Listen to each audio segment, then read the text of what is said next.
What is up? What is up? As soon as I was about to go upstairs, Ted, you fired. Ted done sent me this. Oh my God. Clickbait. Bullshit. Hey, that's too loud. That's way too loud, man. Turn it down. Maybe 1, 2. I don't know. Anyway, man, check it out, man. Judge add 10 years to Diddy's sentence. That's clickbait. That's clickbait right there. To Diddy's sentence after God finds this hidden under his prison bed. The matches ain't but so thick in them places, man. Celebrity Live, you better be careful, man. Y'all putting out they got a nerve to talk about Uncle Mike. I'm doing the best I can. Check it out, man. Check it out. Oh, Thanksgiving, I'm gonna be in Atlanta. I'm getting everything together right after this video. I'm going to Atlanta to see some of my family and stuff. Me and Mom going to go down there. She flying with Auntie, so I'm going down there to do some business moves first. For the YouTube course, man. The YouTube course is coming. If you want to change your life, Uncle Mike got a YouTube course, and I'm giving it to you straight with no chasers. I actually bought another YouTube course to make sure that we are on the right path. This guy is selling this course, I ain't gonna say nobody's name, for a whole lot of money. And Uncle Mike bought it to compare it to our YouTube course. And a lot of the things that he's talking about is already in my course. And also I got a $9,000 online coach that I purchased. I'm in it to win it, man. This is all investments. I'm not bragging. I'm showing you that I'm putting together a real organization to change your life, man. You too can do this. You can make this money. So anyway, and one of the things I teach is don't use clickbait. You can't just add no 10 years to somebody's sentence without having a court hearing and all that type of stuff. Don't be stupid. Like my riding the bus with my sister. It was a movie called Don't Be Stupid. Anyway, y'all hit that subscribe button, man. Appreciate y'all, man. Appreciate everybody, man. Hey, I ain't gonna let you down. Y'all hit that subscribe button, hit that bell. But one thing I do know, is everybody just assumed that Diddy is gonna behave. You get out for good behavior. Yeah, if you're good. And he ain't been good. He done got caught twice using the phone the wrong way. He done snuck in. I don't know what they're gonna cover in this thing, so we're gonna get to the video. He done snuck in, I don't know, a cell phone, I'm assuming, or some type of electronic device. Tell me I need that to keep up with my business. We don't care what you need. Diddy, you are in jail. When are you gonna get this part? You are in jail. You don't need to keep up with sugar. Oh, and the God's supposed to say, oh, you need it for your business? You should have said that, man. You ain't got to sneak it in. We could have just gave it to you because it's for your business, right? Get the heck out of here, boy. Y'all, trust me, man. Y'all don't want Uncle Mike to be president of running this world. Come on, they understaffed. You only need one person to open and close the door when the mail comes. Hit that subscribe button, hit that bell. That somebody held a knife to his throat. He woke up and this guy basically had him and he had the knife and Diddy was at this person's mercy. Now, it's unclear what exactly happened from there. Was there a guard that came in? Did Diddy somehow fight this person off? Bullshit.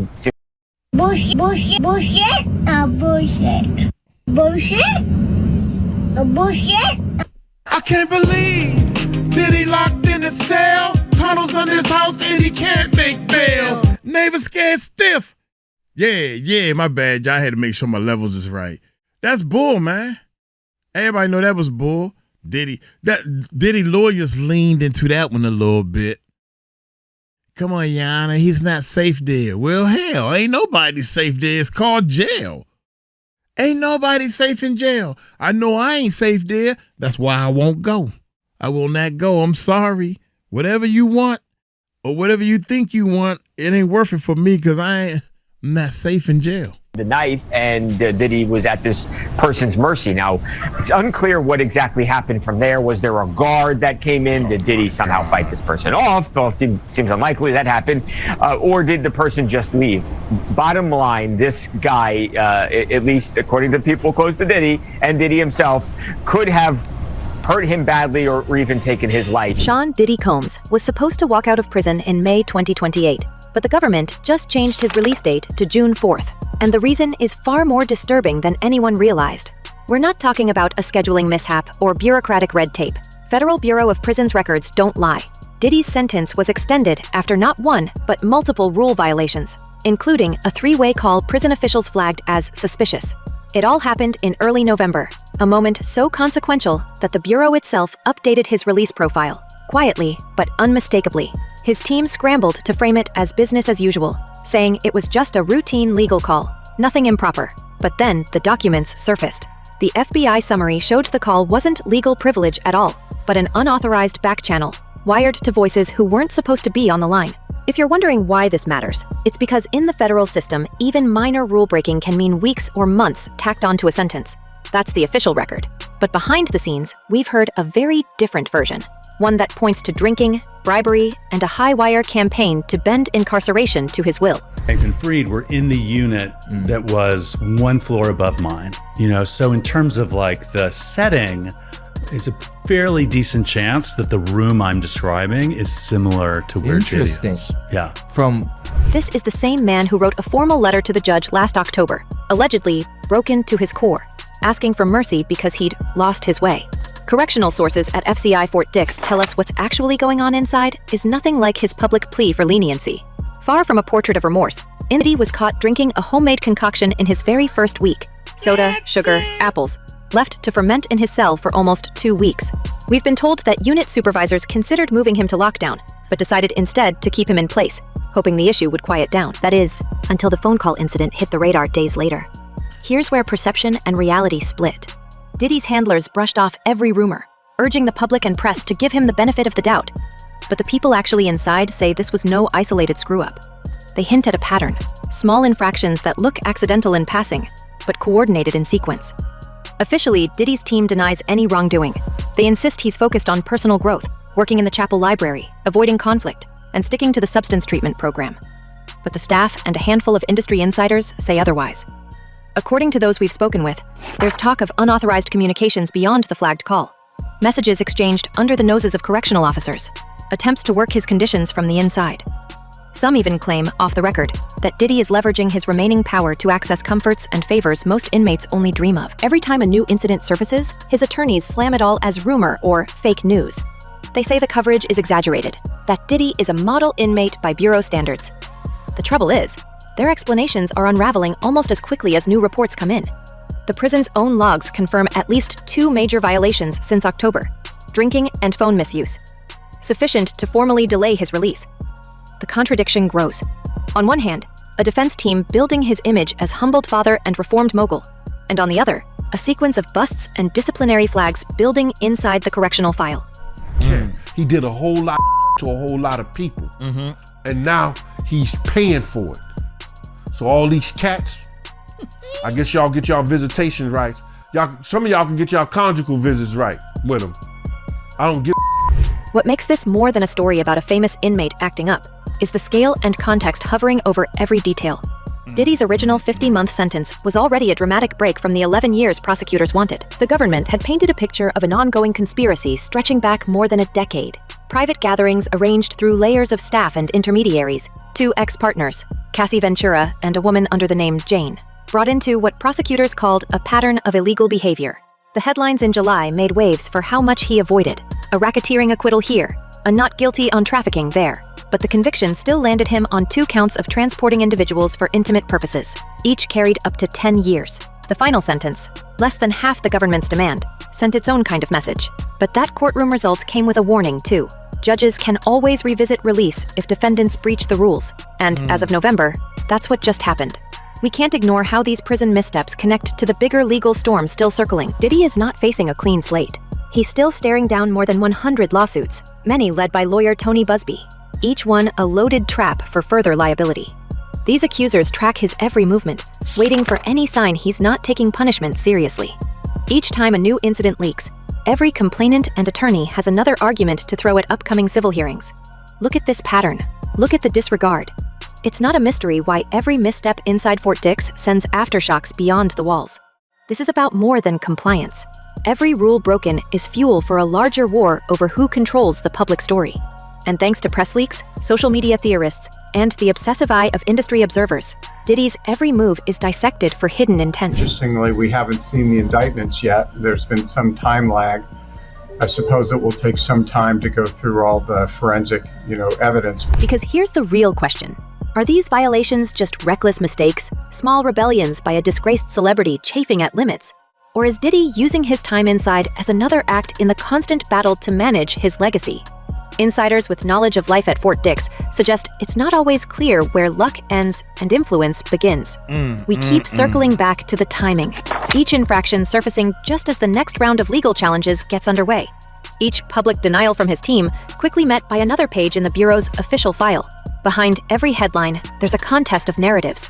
Diddy's version as the misunderstood, self-reforming superstar, and the government's version, in which, even behind bars, the rules can bend for those with enough money, enough contacts, and the right playbook. But the prison walls can't hide everything, and what's happening behind the scenes right now could change everything. Diddy's prison violations aren't just a footnote, they're a bombshell. Because if he's breaking rules now, what was he doing before he got locked up? We can't look at these incidents as isolated slip-ups, not when the pattern stretches all the way back to the courtroom, where he escaped the most severe racketeering convictions, but was still found responsible for orchestrating travel linked to private encounters. Remember, Cassie Ventura took the stand to recount years of intimidation and controlling behavior, only to have Diddy's camp dismiss her sworn statements as made-up stories. That's the playbook we keep seeing. In public, it's always deflection. In the documents, in the whispers passing between attorneys, it's a list of people who say they've been threatened or have signed agreements to stay silent. I'm sorry, I'm just really, I'm in this moment right now. This is crazy. Yeah. Sorry.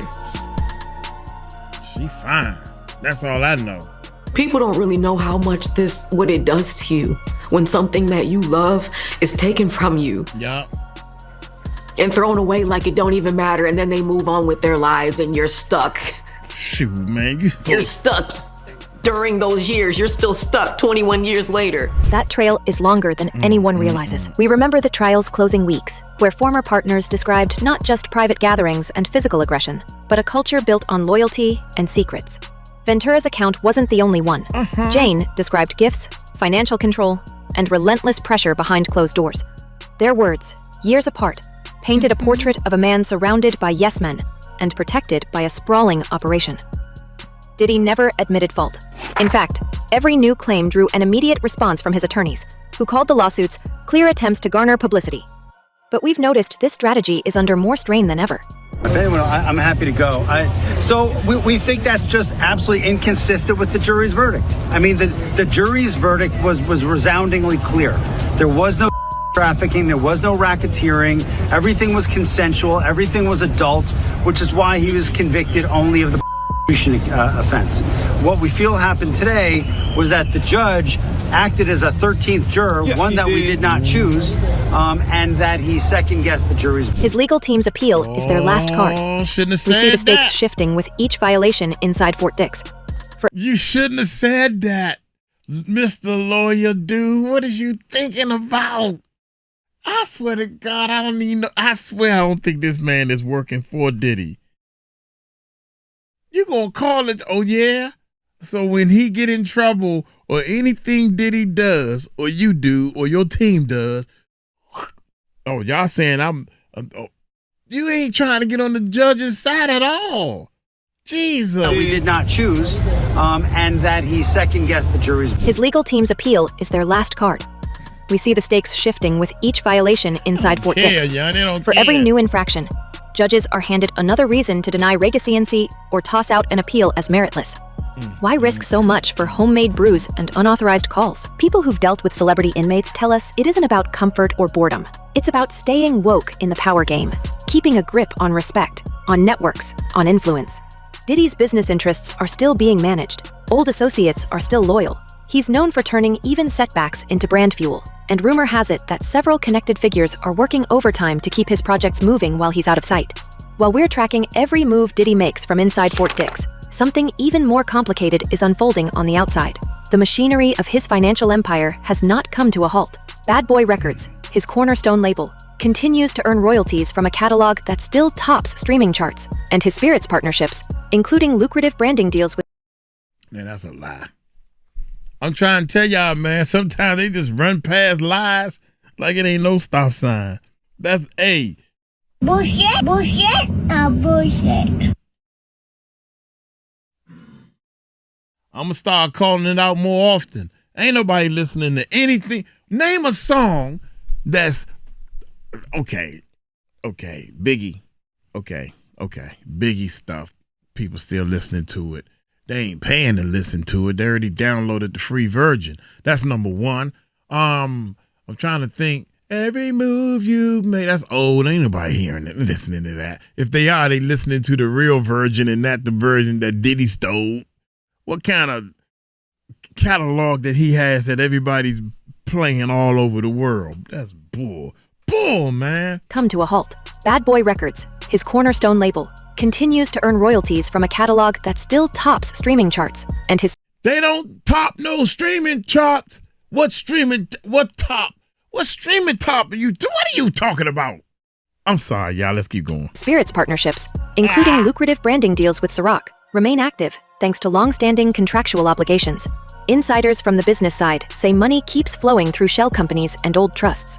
But with Diddy's name now radioactive, the true story is about who, if anyone, still dares to pull the levers where he once held the keys. The lawsuit specifically challenges allegations suggesting that Mr. Combs and his involvement in the 2018 of his former partner Kim Porter, whose passing was officially attributed to natural causes by the Los Angeles County Coroner. This is where the strategy grows murky and the stakes get higher.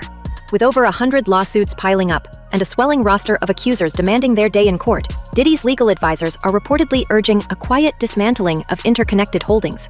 Financial records show a flurry of asset transfers in the months leading to his conviction, prompting speculation that trusted lieutenants are moving value out of reach before creditors and courts can freeze them. The laws are complicated, but the implication is clear. Every dollar shifted is one more line of defense for a mogul in retreat. Yet even among close associates, there's confusion, distrust, and talk of shifting alliances. Some on Diddy's business teams are described as loyal to the end, acting on his coded instructions funneled through lawyers and intermediaries. Others, facing subpoenas and public backlash, may be looking for ways out, hoping to save themselves as investigations widen. The power dynamic is unstable. Rumors reach us that financial managers in LA and Miami are arguing over next steps, while those in charge of Bad Boy's daily operations quietly question who will sign off on the big deals going forward. As much as legal risks dominate the headlines, the deeper tension is about reputation and market value. Major brands partnered with Diddy are watching every press update, quietly recalculating their exposure and contingency plans. One prominent beverage distributor reportedly launched a behind-the-scenes audit of their contractual ties, weighing whether the negative headlines have already done irreparable harm. In entertainment and nightlife, once coveted Diddy events and products are being pushed off calendars in favor of safer, controversy-free ventures. To be honest with you, this is going to be a great PR thing for Trump. So how do things get leaked? They get leaked when people want you to know what might be happening. You know what I'm saying? Yeah. Now, at the same time as this news came, like literally right before this news broke, there was a notice filed by Diddy's attorney, Alexandra Shapiro, who is in charge of his appeal. And they basically just put the court on notice that in 4 to 6 weeks, they're going to be appealing this. Against this backdrop, police beat we hear down. whispers that The one spot where the truth don't hide. We beyond momentary rebellion. Longtime observers speculate. Sorry, y'all. I'm trying to look for something. In 4 to 6 weeks, they're going to be appealing this. Against this backdrop, we hear whispers that Diddy's recent prison incidents might serve a purpose beyond momentary rebellion. Longtime observers speculate that the non-compliance isn't about boredom or impulsiveness. It's a gambit meant to distract, to keep the media's eye on small dramas, while major financial moves happen in the shadows. His rivals and allies alike are left guessing whether the next headline is a smokescreen designed to keep everyone looking in the wrong direction.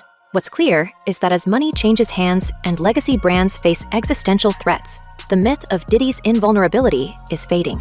Control is slipping, And in a world built on perception and profit, every shakeup in management or endorsement drop echoes through an ecosystem he once dominated with a phone call. The fight is no longer just for legal vindication or early release. It's about whether the empire can survive without its architect actually calling the shots.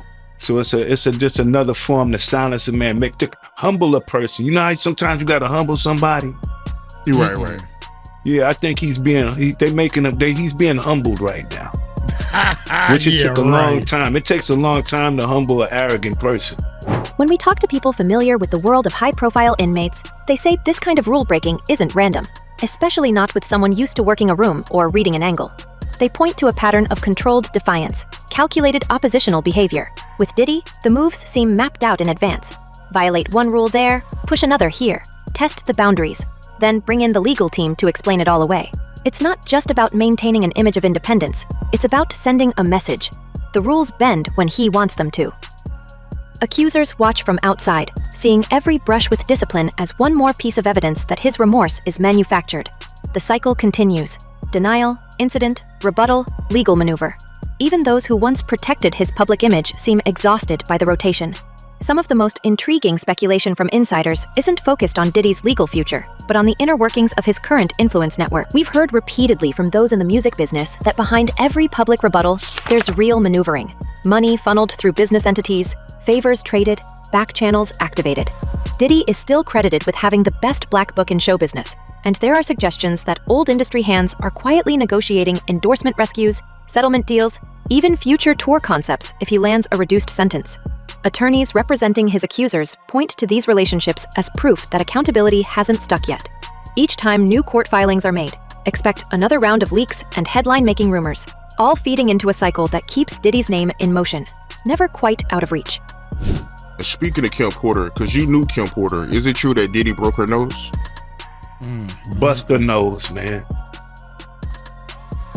You know, but it was all,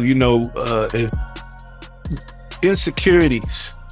Anytime a man would go out his way to wiretap someone's phone or put taps in their homes just to monitor their conversation, that's a sign of insanity.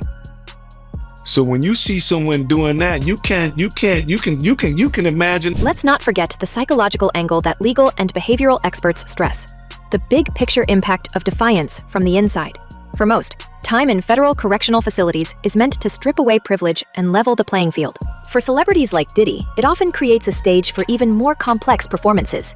One forensic psychiatrist we consulted says power-driven defendants use small violations almost like signals, a way to keep inner circles loyal and enemies on edge.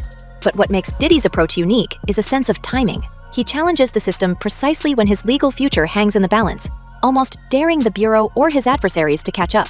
The day after every infraction, his PR operation appears in overdrive. Spokespersons issue reassurances. He is taking sobriety and self-discipline seriously. Or, the rumors are irresponsible. But every pushback is followed by more details surfacing. Penal code citations, unit transfer threats, new filings attached to the civil cases. We can't ignore that the consequences go far beyond one man's sentence. Each incident behind bars reverberates through the courts, through social media, through the boardrooms of labels and companies tied to Diddy's sprawling legacy. What happens when these legal dominoes start falling at the same time? That's the question lobbyists, business partners, and the legal teams are working to game out. In conversations with entertainment lawyers, the consensus is that as long as Diddy can keep sowing confusion, his leverage survives. And that's what frightens the people who want this chapter closed for good.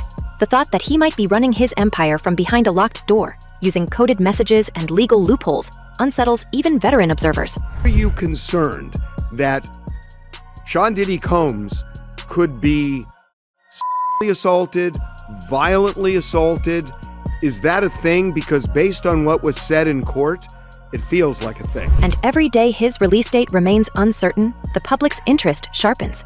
Accusers worry about retribution, critics warn about influence run amok, and fans scratch their heads, wondering what's real and what's performance. The fact remains, no other music figure of this generation has faced this exact storm. Found not guilty on some of the gravest conspiracy charges, then hamstrung by enough violations to jeopardize early release on lesser counts.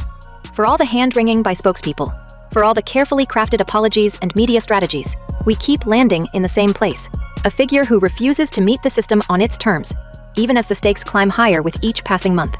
So what happens if Diddy walks out in June 2028, both chastened and emboldened? Will he try to rebuild his image with another carefully choreographed comeback? Or will the lawsuits, and the accusers now emboldened by his visible defiance, finally lock him out of the spotlight for good? We're closer to answers than ever before, but the story is still wide open. As the gates stay closed on Fort Dix, the questions grow louder every day. Are we watching the playbook of a fallen mogul, or the start of a throne's return? Leave your take in the comments below. Do you think Diddy's still the power behind the curtain, or is the empire crumbling for good? Until next time, keep your eyes open and your rumors ready.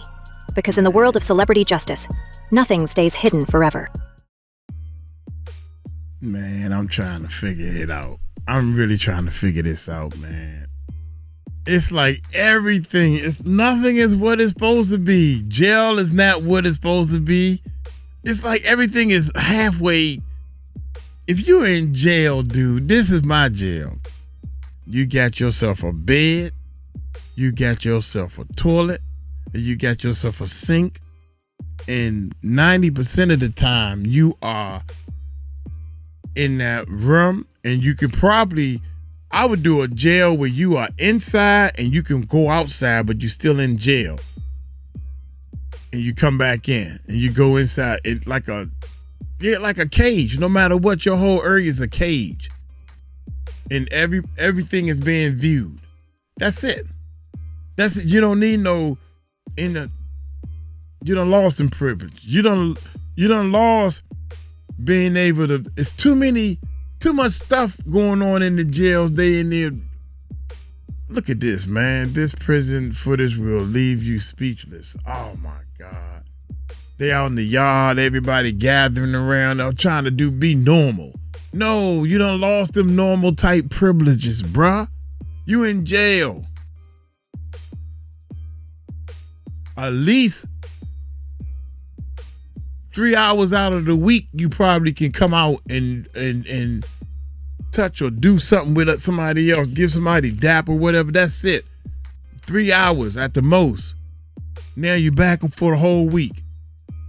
Because we can't afford to pay people to watch all over you and pay people in the tower to shoot down at you. That stuff don't work. That's old school. That's old school, man. If you don't like my jail, don't come. I don't want you to visit my jail. I don't want you to. That's the point. Jesus Christ, you making it terrible for them. You daggone straight. You should have done what you did to get your butt in here. I'm going to get on up out of here. Diddy, I'm trying to let you know right now, cuz he ain't going to get out of jail. He not even going to help himself get out of jail because he think he in charge. So what's going to happen? Tack on, tack on, tack on. Once he do this little 2-year bit, he gonna get another charge in jail. Y'all gonna be like, Uncle Mike was right. He gonna catch a charge in jail, number one. And while he in there, then they see, everybody gonna be like pointing the finger saying, Diddy R me too. He graped me too. And they see, woo. Another 5 years. What's it, 2030, 2035. That's my money still riding on that. 2030, 2035 for Diddy. Y'all take it light, take it slow. Tell him Uncle Mike told you so. And one of the kids gonna join him too. Peace out.